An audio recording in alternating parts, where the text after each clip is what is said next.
If you noticed a change on my channel, you are correct in your observations, because there is this shift taking place in the spiritual realm that is beginning to show up on this physical plane. I'm not the only one seeing this. I believe that I'm just one of the many. God is setting his people in place on various platforms all across the world to help prepare the masses for what's to come. So while I was on my break from YouTube, God told me what he wanted the focus to be for this channel, RoYOBeauty, Rock Your Own Beauty. God told me to focus on healing. At one point, I thought maybe I should change the name of the channel, but I thought about it. I thought about the name and how it came to be, Rock Your Own Beauty. So Rock Your Own Beauty is about being your true, authentic self, embracing what or who God created you to be unapologetically and without fear. It's about returning to your original manufacturer setting, like pressing that reset button. And for those of you who are on your healing journey, this is very relevant because you know what it's like to lose yourself in toxic relationships, never being able to express your true self for fear of rejection. And if you were like me, you probably had to go through rediscovering yourself after a divorce or a breakup.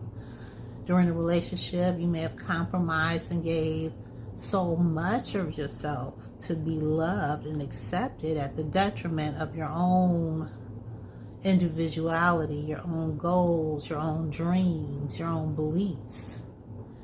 You may have even been raised by a narcissist or abusive parent, and you weren't given the freedom to have your own voice, your own identity separate from that narcissist or abusive parent, with the exception of those certain aspects of you that reflect positively on them or would make them look good. RoYOBeauty is what I would call a healing beauty. The journey of rediscovering God's original plan for your life is what it's about. Everything you've gone through was necessary to set you on this journey. I've heard Evan Carmichael say this one time, that out of your greatest pain comes your calling. So yes, God is setting his people in place, and he's going to use our individual giftings. Each and every one of us is uniquely made in his image to carry out a specific purpose. So the message is going to be the same, but the delivery style is going to be different due to our unique personalities and experiences. It's like going to an ice cream shop and seeing all these different flavors. You may not be everybody's flavor, and that's okay. However, there are souls who will gravitate to your message because it's more relatable for them. They can connect better with your message. It's more palatable for them.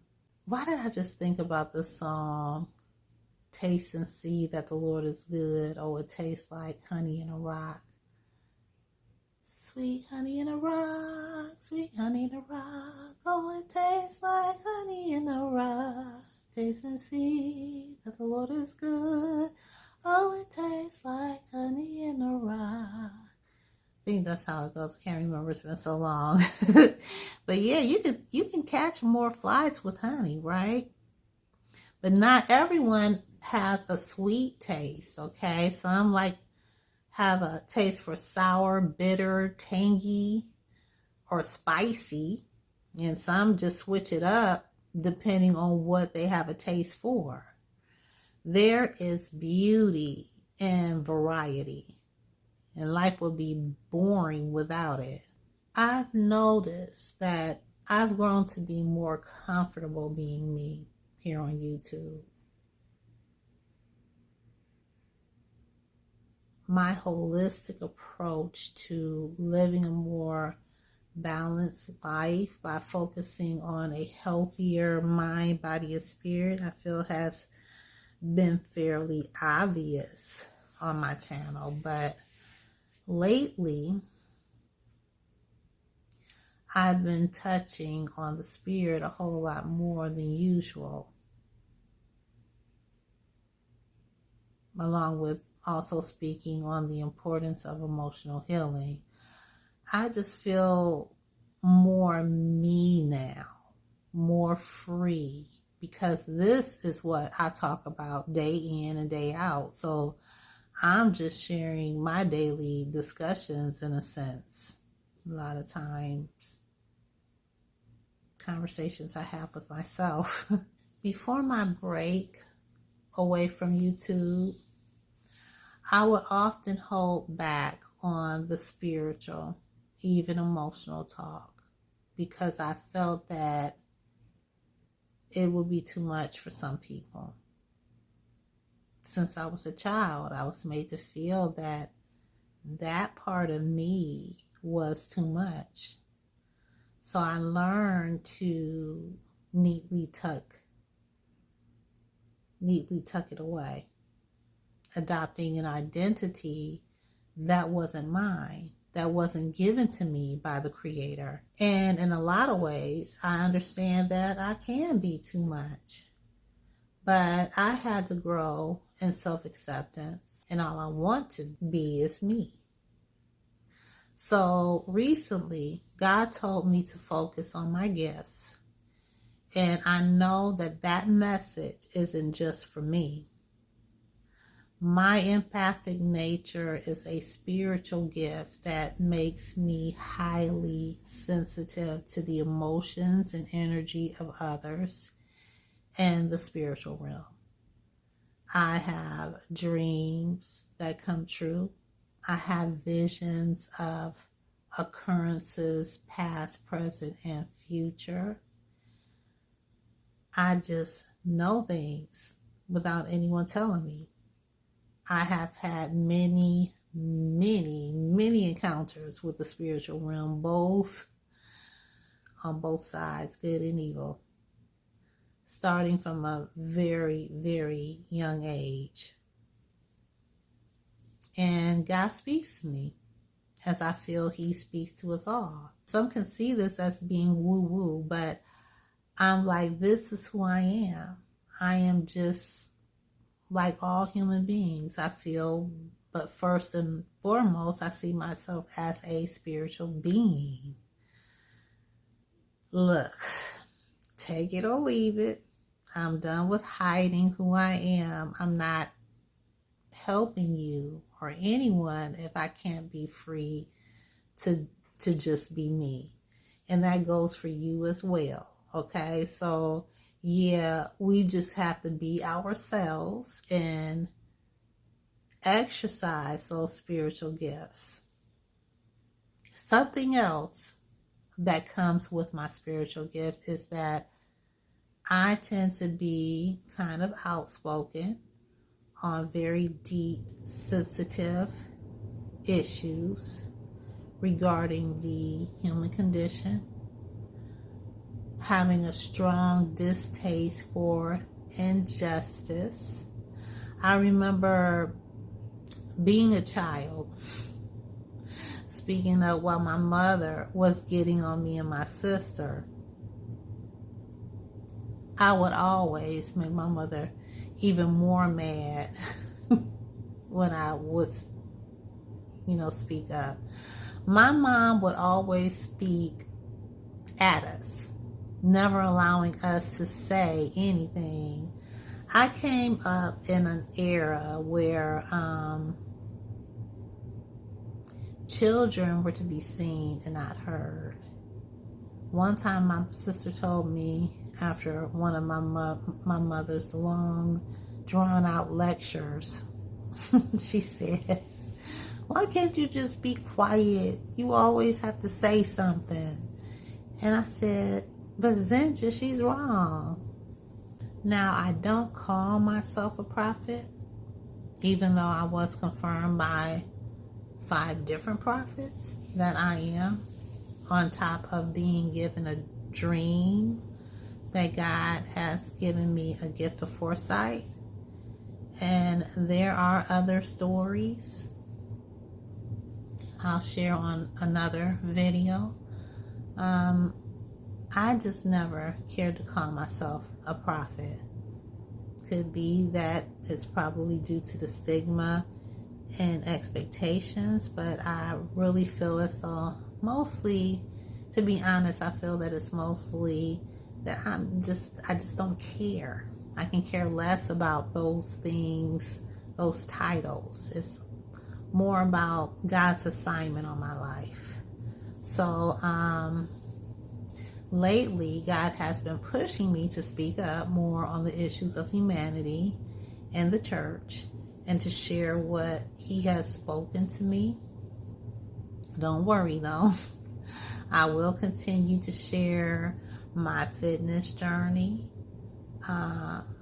juicing, skincare, my exploration of non-toxic makeup. I have a fascination with that. That's something I started before I took my break, but I must be open to expand, to pivot as God leads me.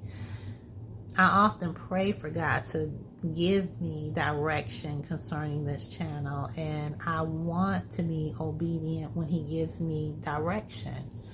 I told Him a long time ago, this was way before YouTube, I was crying out in the midst of a deep depression following my divorce.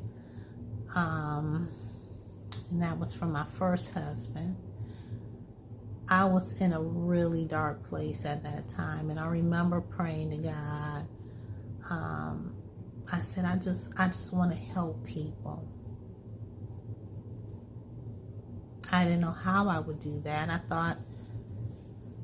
thought maybe it would be through music, and it could still be through music. That could be part of it. But the last few years, God has been positioning me into this place to deliver a message on healing, to share my story. About 10 years ago, I was sat down from music ministry. I put my heart and soul into what I did. I believe it was like the 10th anniversary of the church, and God had gave me a word about a great revival that was coming. The co-pastor and I had a disagreement, and I was hurt, and I tried to explain to her that I was hurt, and she turned a cold shoulder to my concerns.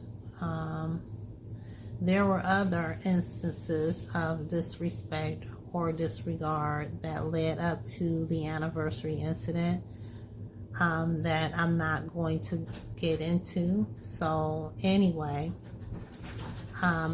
this was not an isolated situation. It was a buildup of other occurrences. That was day 1 of the anniversary, and our church anniversary would go on for to 3 days.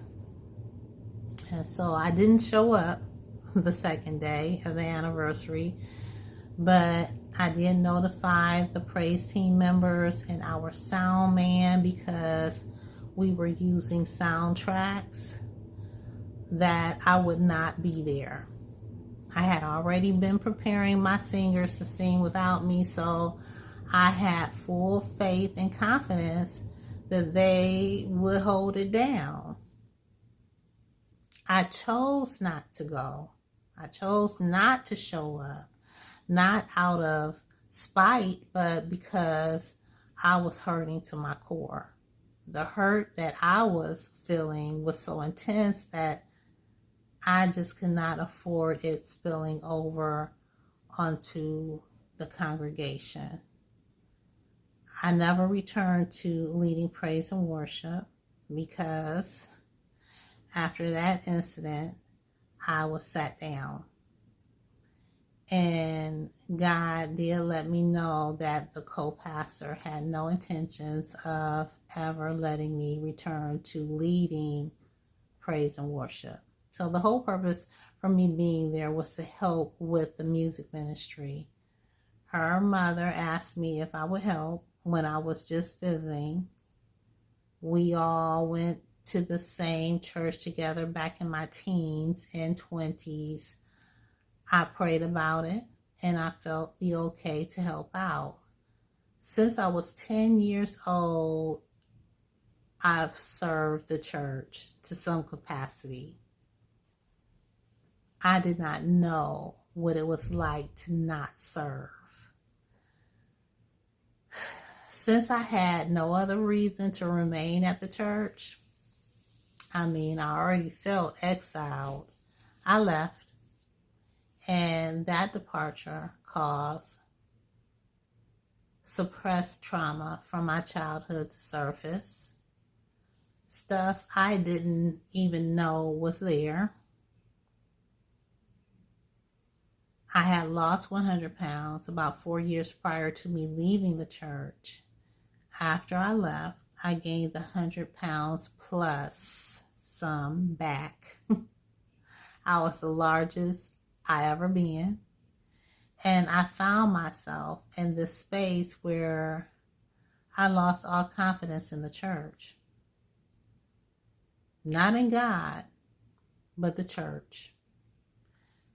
Just so you know, that wasn't the first church I felt rejected by or had this feeling of being exiled. So yeah, that wasn't an isolated situation either.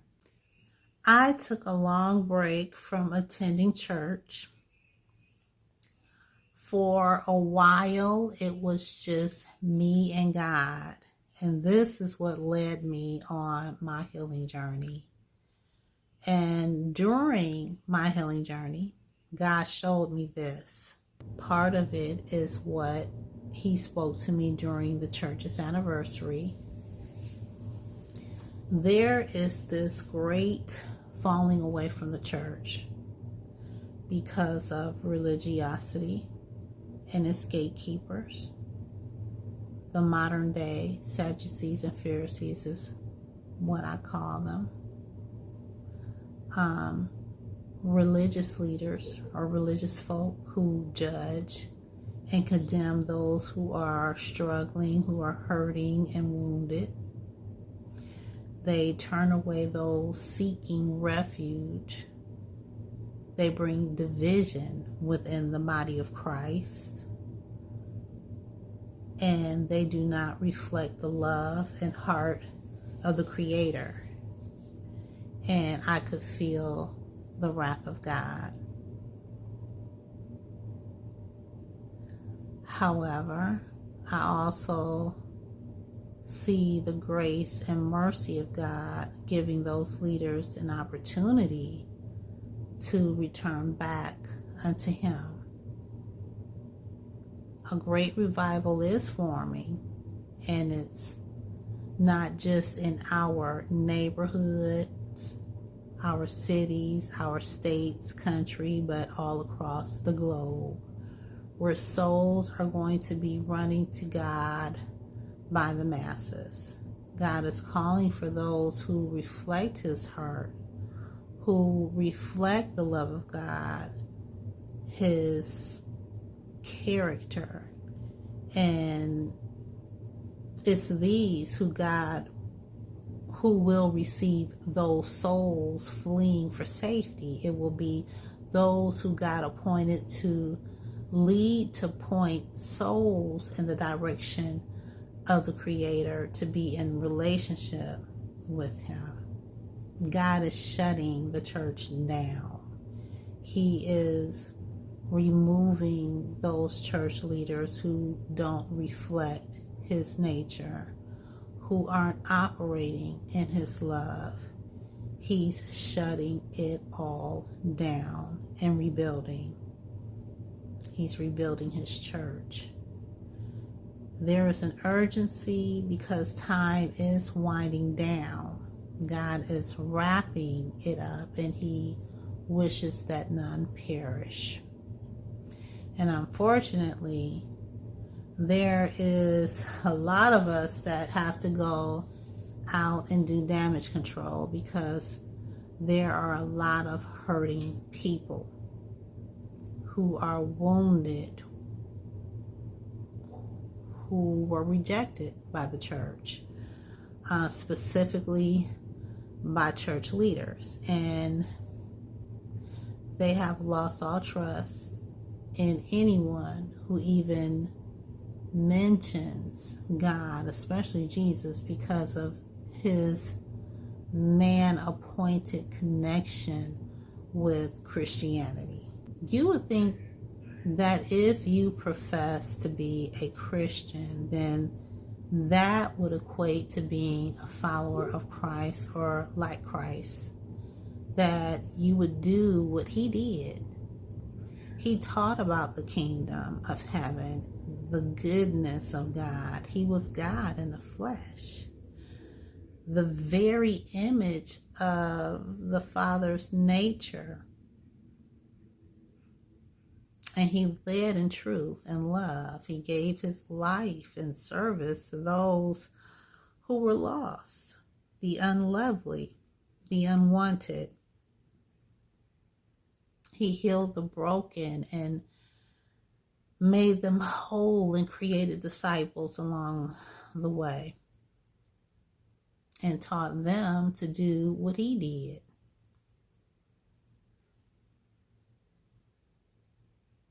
But many Christians have done the complete opposite, causing so many to fall away from the Father. God is a God of love, but he is also a God of judgment. And judgment is here, not to those who didn't know the way, but for those who should have known better, but used their position to tear people down, to assert their own plan and agenda. They use their man-appointed authority or positions to abuse, misuse, and mislead the people. Their hearts are far from God. They keep saying that we have missed God, but we are well aware that that's not true. But in fact, it's the other way around. God has given a message to those who call themselves the children of God. As we know, those who are obedient to God, the same are called the sons of God. I stopped calling myself a Christian. Like I said earlier, I'm not about titles, but I stopped calling myself a Christian 10 years ago. And that isn't out of spite, but due to an awakening. So I'm purposely dropping the Christian title here in this video because that is not what God calls us. He never called us Christians. According to biblical scholars, Christian was a derogatory term, a title given to followers of Christ as a form of mockery. It was then adopted by his followers like a badge of honor.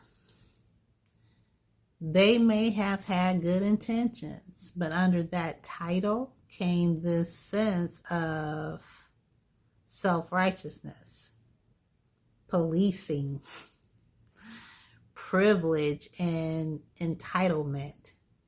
It became a hierarchy, leading into abuse of power by many church folk, which is actually anti-Christ, opposite of the nature of Christ. It's insidious in its nature to undo the work of Jesus Christ, making a mockery out of God and his Son. Yes, it's a mockery. Under its true original meaning and intention for the word. I just made a video where I mentioned that you can't change the origins or the original meaning of any word. I explained why I don't call myself a cis woman. Women or woman is what we were called since the time we were created. We were given that name by Adam through the inspiration and authority given to him by God. You can read it for yourself. It's right there in the book of Genesis. So the source of inspiration does matter. This is why I don't call myself a Christian.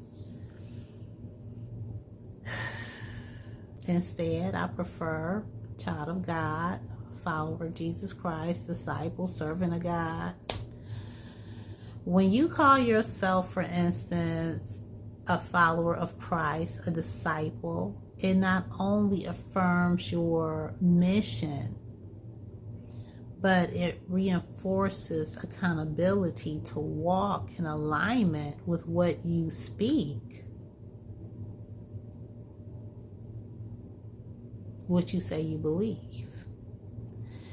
Jesus pointed souls in the direction of the Father, and he was and still is the ultimate healer.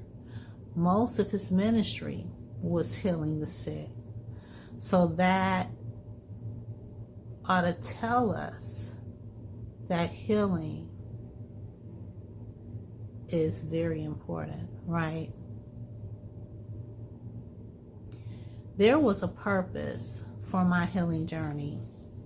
I am here to bring awareness and healing to the church of God, not the building, but those whom God has called unto himself, who have stepped away from religion, those who have been rejected, the outcasts, the alienated, those who have been wounded and misguided by doctrine.